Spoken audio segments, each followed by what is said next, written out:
Often on the news we hear the terms occupied territories, 67 borders, and illegal settlements. And the story we usually hear sounds very simple. During the Six-Day War, Israel captured the West Bank from the Palestinians, refused the United Nations' demand to retreat, and illegally built settlements. But is that really the case? Let's try to understand the situation a little bit better. We'll start with a simple but extremely important question. From whom did Israel capture the West Bank? From the Palestinians? No.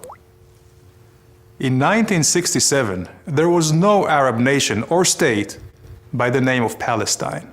Actually, was there ever? Israel took over the West Bank from Jordan in an act of self-defense, after Jordan joined a war launched by Egypt and Syria to destroy Israel.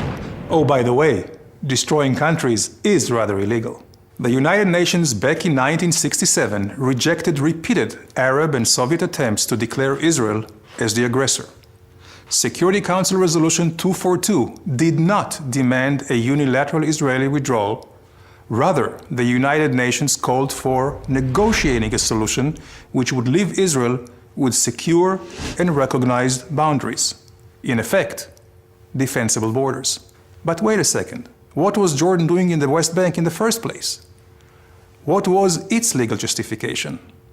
Well, Jordan had It had no legal justification. Jordan simply occupied it during its previous attempt to destroy the newly established State of Israel in 1948, changing the commonly accepted name Judea and Samaria to the West Bank.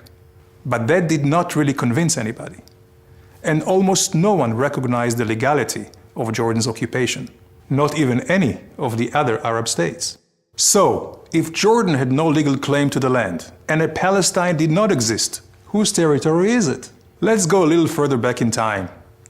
Don't worry, not to the days of the Bible, only about 100 years. Until 1917, the Ottoman Empire occupied the whole region. After losing in World War I, the Ottomans relinquished their 500-year control to the Allied forces, which decided to divide the old empire into countries.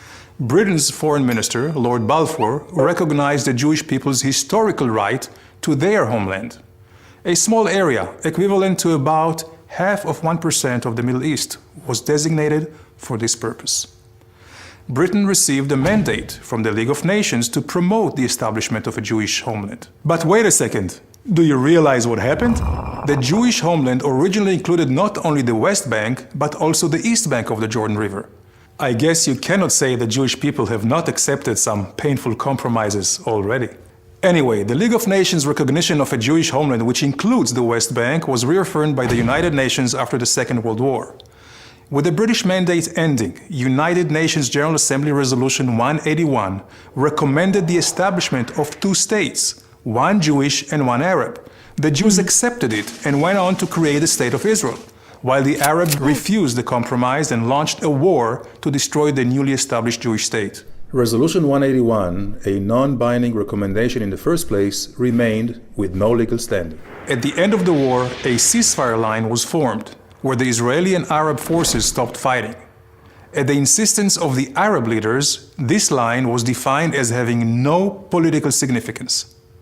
So, although this line is commonly referred to as the 1967 border, it is not from 1967, and it was never an international border. This is why a more exact legal definition for the West Bank, according to international law, is really the same as in so many other areas where there are or were territorial disputes, but which are not defined as occupied.